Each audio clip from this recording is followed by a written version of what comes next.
नमस्कार, जनवार्तामध्ये आपल्या सगळ्यांचं स्वागत। घेऊया मागील आठवड्यातील ठळक घडामोडींचा आढावा।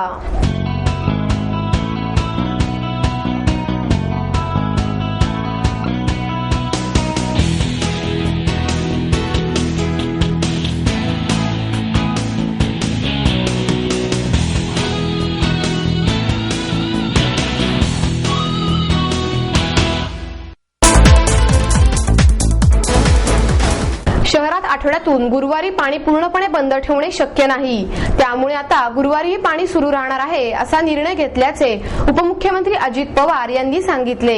पुण्याच्या पाणी टंचाईचा आढावा घेण्यासाठी उपमुख्यमंत्री अजित पवार यांनी आमदार, अधिकारी आणि पदाधिकाऱ्यांची बैठक आयोजित केली होती। महापौर वैशाली बनकर, आमदार बापू पठारे, अनिल भोसले, शिवसेनेचे आमदार महादेव बाबर, सभागृह नेते सुभाष जगताप, स्थायी समिती अध्यक्ष बाबूराव चांदेरे, आयुक्त महेश पाठक, विभागीय आयुक्त प्रभाकर देशमुख, जिल्हाधिकारी विकास देशमुख, खडकवासला पाटबंधारे विभागाचे अधीक्षक अभियंता अविनाश सुर्वे आदी यावेळी उपस्थित होते। पाण्याच्या बाबतीत महापालिका आणि जलसंपदा विभागाने एकमेकांवर टोलवाटोलवी करून चालणार नाही।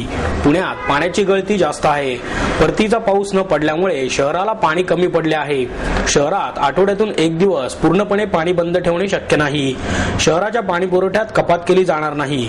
त्यासाठी धरणातील उपलब्ध पाणी साठ्यानुसार पुण्याला महिन्याला 1 टीएमसी पाणी देण्यात येणार आहे। 1 महिन्याने म्हणजेच 7 मेला पाण्याच्या स्थितीबाबत आढावा घेण्यात येणार आहे। पालिका आणि जलसंपदा विभागाने एकमेकाला सहकार्य केल्यानंतरच तोंड मिळवणी करता येईल। शहरातील पेशवेकालीन विहिरीची साफसफाई केली पाहिजे। त्यासाठी डीपीडीसी आणि पालिका मदत देऊ शकते। कात्रज पाषाण तलावाच्या पाण्याचा उपयोग करून घ्या। शहराच्या काही भागातील नगरसेवकांच्या प्रभागात कमी टँकर दिले जातात अशा तक्रारी आहेत, त्यामुळे टँकरबाबत भेदभाव करू नका। प्रशासनाने याबाबत खबरदारी घ्यावी असे अजित पवार यांनी सांगितले। भामा आसखेड धरणामधून पुण्याला 2.5 टीएमसी पाणी द्यावे असा प्रस्ताव आहे, पण 1.5 टीएमसी पाणी देण्याची तयारी पाटबंधारे विभागाने दाखवली आहे। या संदर्भात उपमुख्यमंत्री अजित पवार म्हणाले, भामा आसखेड धरणामधून पाणी पाईपलाईनद्वारे पुण्यात आणावे लागणार आहे। या कामाचे टेंडर लवकर काढा। भामा आसखेड मधून पुण्याला 1.5 टीएमसी पेक्षा जास्त पाणी वाढवून द्यावे लागणार आहे। शहरात दरडोई पाण्याचा वापर जास्त आहे, त्यामुळे प्रमाणापेक्षा जास्त पाणी वापरणाऱ्यांकडून विजेप्रमाणे दुपटीने दर घ्या, मात्र प्रमाणात पाणी वापरणाऱ्यांकडून नेहमीप्रमाणे दर घ्या। याबाबतचा प्रस्ताव सर्वसाधारण सभेसमोर ठेवा। सर्व पक्ष नेत्यांशी चर्चा करून त्यांना विश्वासात घेऊन हा प्रस्ताव मंजूर करा, त्यामुळेच पाण्याच्या वापराला आळा बसेल असे अजित पवार यांनी यावेळी सांगितले। जो काही पिण्याच्या पाण्याच्या संदर्भातला निर्णय झालेला आहे तो मी आणि मुख्यमंत्र्यांच्या उपस्थितीमध्ये बैठक झाली। आम्ही त्या बैठकीला जलसंपदा खात्याचे अधिकारी बोलवले होते, पुण्याचे पदाधिकारी आणि अधिकारी बोलवलेले होते। त्याचबरोबर संबंधितांशी चर्चा झाल्यानंतर पुणे कॉर्पोरेशनचं काय म्हणणं आहे, जलसंपदा विभागाचं काय म्हणणं आहे, ती सगळी चर्चा केल्यानंतर आम्ही दोघांनी त्याच्याबद्दलचा निर्णय घेतला की जे काही आठवड्यातले 1 दिवस पाणी बंद करायचं होतं ते पाणी बंद करायचं नाही। थोडंसं पाणी जलसंपदा विभागाने पुणे शहराच्या करता वाढून द्यायचं। पुणे शहराच्या बद्दल आज 7 तारीख आहे, पुन्हा 7 मेला आढावा घ्यायचा, पुन्हा 7 जूनला आढावा घ्यायचा आणि पुन्हा 7 जुलैला आढावा घ्यायचा। असा 1-1 महिन्यांनी ह्याच्याबद्दलचा आढावा घ्यायचा। हे व्यवस्थितपणे काटकसरीनं पाणी वापरण्याच्या करता पुणे कॉर्पोरेशननी जी काही त्यांची यंत्रणा आहे ती संपूर्ण कामाला लावायची। ही यंत्रणा कामाला लावत असताना त्यांना काही स्टाफ कमी पडतोय, तो महाराष्ट्र जीवन प्राधिकरणाने त्यांना उपलब्ध करून द्यायचा। संबंधित त्या खात्याच्या पाणी पुरवठ्याच्या सचिव मालिनी शंकर आणि मोपलवार या 2 अधिकाऱ्यांना त्याच्याबद्दलच्या सूचना दिल्या। तेही तिथं हजर होते। त्यांना सांगितलं की 3 महिन्याच्या करता मजिप्राचे जे काही ज्युनियर इंजिनियर किंवा टेक्निकल लोक लागतील ती त्यांना द्या। दर गुरुवारी काही तासाच्या करता वीज त्या ठिकाणी नसते। अजय मेहता आणि नाग टिळक यांना सूचना दिलेल्या आहेत की पुण्याचं ही गंभीर परिस्थिती हाताळण्याच्या करता दर गुरुवारी काही तासाच्या करता जी वीज नसते ती वीज त्यांना उपलब्ध करून द्यायची, जेणेकरून पंपिंग पण त्यांना त्या ठिकाणी करता येईल आणि अशा पद्धतीनं शेतकऱ्यांचं जे हिश्श्याचं पाणी आहे ते काटकसरीनं जलसंपदा विभागाने शेतकऱ्यांना देण्याची कार्यवाही करायची आणि पिण्याच्या संदर्भातलं जे पाणी काही शहराला दिलं गेलेलं आहे आत्ताचा साठा लक्षामध्ये घेता त्या प्रकारे तेही पाणी काटकसरीनं ह्या शहरातल्या अधिकारी वर्गांनी संपूर्ण यंत्रणा राबवून त्या ठिकाणी वापरायचं अशा प्रकारचा निर्णय झालेला आहे. त्याच्यामध्ये तुम्ही काही त्याच्यात जाऊ नका, कारण तुम्ही त्याच्यामध्ये इतक्या वेगवेगळ्या प्रकारच्या बातम्या देता. जो काही निर्णय झाला तो मुख्यमंत्र्यांच्या आणि उपमुख्यमंत्र्यांच्या स्तरावर झालेला आहे आणि त्याच्यामध्ये शेतकऱ्यांचंही नुकसान होणार नाही आणि पुणेकरांना पण एक दिवस आठवड्यातलं पाणी कपात करावी लागणार नाही अशा प्रकारचा मार्ग आम्ही राज्याचे दोन्ही प्रमुख या नात्याने काढलेला आहे. शहराच्या विकासाच्या दृष्टीने कोणतेही मोठे प्रकल्प नसलेले महापालिकेचे 2012-13 या वर्षाचे अंदाजपत्रक स्थायी समितीने सादर केले.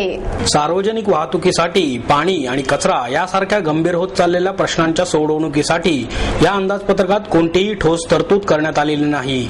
तर उत्पन्नाचे कोणतेही नवीन स्रोत न सुचविता आयुक्तांनी ठेवलेल्या अंदाजपत्रकात स्थायीने तब्बल 343 कोटींची वाढ केली आहे. स्थायी समितीचे अध्यक्ष बाबूराव चांदेरे यांनी हे अंदाजपत्रक मुख्य सभेला सादर केले. गतवर्षी महापालिका निवडणुका डोळ्यांसमोर ठेवून तत्कालीन स्थायीच्या अध्यक्षांनी 2011-12च्या अंदाजपत्रकात योजनांचा पाऊस पाडला होता. मात्र या योजना प्रत्यक्षात साकार न होता कागदावरच राहिल्या. त्यामुळे विद्यमान स्थायी अध्यक्षांनी कोणतीही मोठी विकास कामे अथवा प्रकल्प न सुचवता महिला, पर्यावरण आणि खेळांना प्राधान्य दिले आहे. महापालिका आयुक्त महेश पाटक यांनी कोणतीही करवाढ नसलेले चालू वर्षाचे 3,290 कोटी रुपयांचे अंदाजपत्रक स्थायी समितीला सादर केले होते. आयुक्तांच्या अंदाजपत्रकातून आयात करातून 1,357 कोटींचे उत्पन्न सुचवले होते. मात्र स्थायीने त्यामध्ये 100 कोटींची अधिक वाढ सुचवली आहे. तर मिळकत करात 50 कोटींची वाढ करून 289 कोटींचे अपेक्षित उत्पन्न धरले आहे. बांधकाम परवान्याचे उत्पन्नही 456 कोटींवरून स्थायीने 506 कोटी एवढे केले आहे. मात्र केंद्र शासनाने JNNURMच्या योजनेतून आयुक्तांनी 246 कोटींचे अनुदान अपेक्षित धरले असताना स्थायी समितीने मात्र त्यात काटछाट करत हे उत्पन्न 197 कोटी एवढेच गेले आहे. आयुक्तांनी इतर जमेतून 229 कोटींचे उत्पन्न सुचवले होते. मात्र स्थायीने त्यात वाढ करत 306 कोटींचे उत्पन्न अपेक्षित धरले आहे. स्थायीच्या 3,633 कोटींच्या अंदाजपत्रकातील भांडवली विकास कामांसाठी 1,583 कोटींचा खर्च प्रस्तावित करण्यात आला आहे. यामध्ये विकास कामांची टक्केवारी एकूण खर्चाच्या 41% इतकी आहे. तर त्या खालोखाल 19% म्हणजे 683 कोटींचा खर्च सेवक वर्गावर खर्च होणार आहे.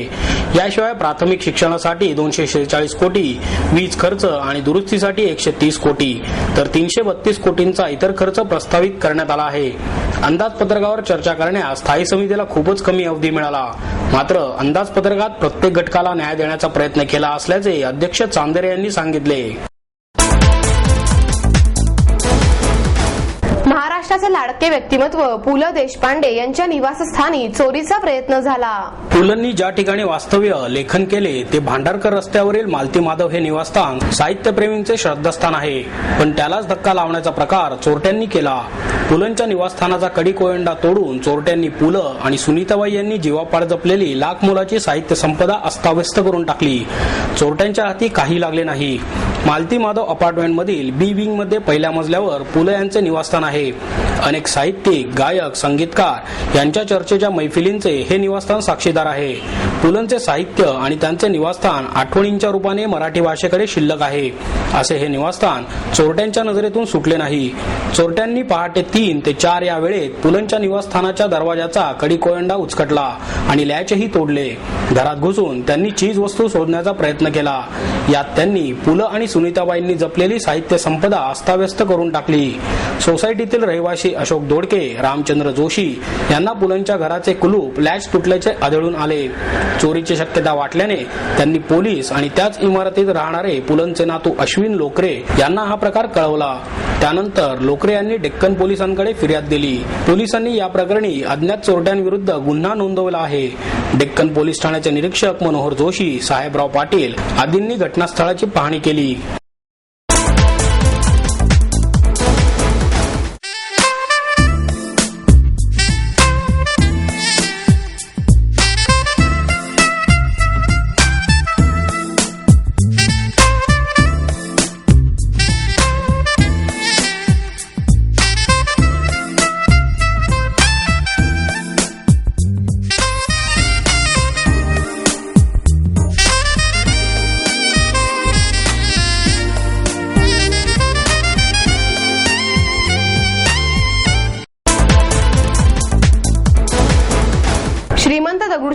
गणपती मंदिरात मोगरा दरवळला.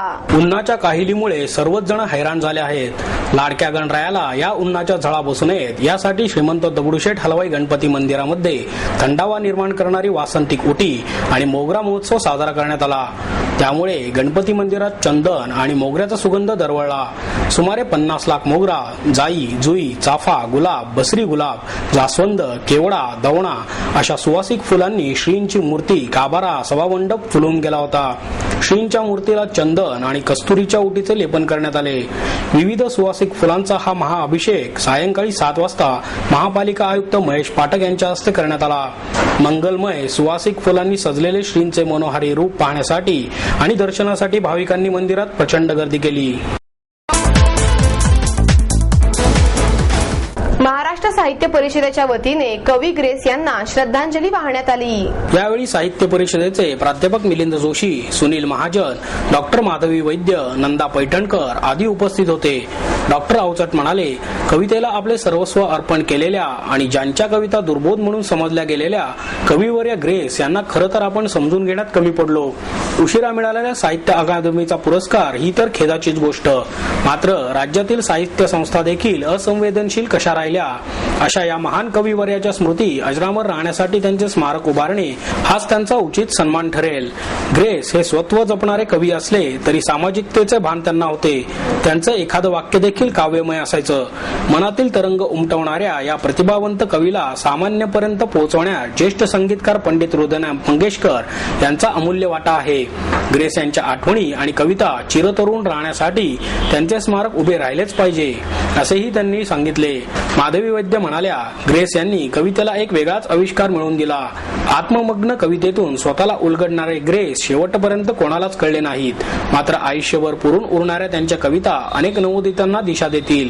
प्राध्यापक मिलिंद जोशी म्हणाले, बुडतेच्या अंगाने जाणारे कवी ग्रेस माणूस म्हणून खूप निखळ होते. रूढार्थाने त्यांनी कधीही परंपरा मानल्या नाहीत. आयुष्यात कधीही कायदा मोडला नाही आणि वेड्यांच्या इस्पितळात गेलो नाही. हे कवी ग्रेसांचे बोल आठवणी रूपात प्राध्यापक जोशी यांनी व्यक्त केले.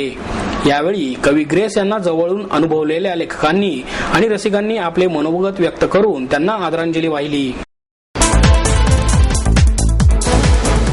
श्री गजानन महाराज मंदिर भूमिपूजनाचा समारंभ मोठ्या उत्साहात संपन्न झाला.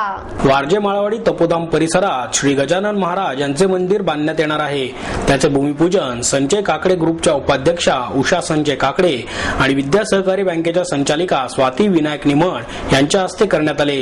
यावेळी माजी उपमहापौर दिलीप बराटे, उद्योगपती SS पार्टे, पुणे सहकारी बँकेचे संचालक बाबा शेख, नरेंद्र बाकले, चित्रपट दिग्दर्शक अजित शिरोळे, प्रमुख विश्वस्त सद्गुरू परिवार, विठ्ठल आबा मोरे, पदाधिकारी आणि गजानन महाराजांचे भक्त मोठ्या संख्येने उपस्थित होते. गेल्या 1 दशकापासून सद्गुरू परिवार आरोग्य, सामाजिक आणि धार्मिक क्षेत्रात धडाडीने समाजसेवेचे काम करत आहे. सद्गुरू परिवार हा फक्त धार्मिक विचारांचा परिवार नाही, तर ह्यात समाजकार्य हीच परमेश्वर सेवा मानणाऱ्यांचा परिवार आहे. आणि त्याच भक्तांची इच्छा होती की या परिसरात श्री गजानन महाराजांचे मंदिर असावे आणि त्याच मागणीनुसार या परिसरात गजानन महाराजांच्या मंदिराचे भूमिपूजन सद्गुरू परिवाराचे विश्वस्त विठ्ठल आबा मोरे यांच्या पुढाकाराने करण्यात आले.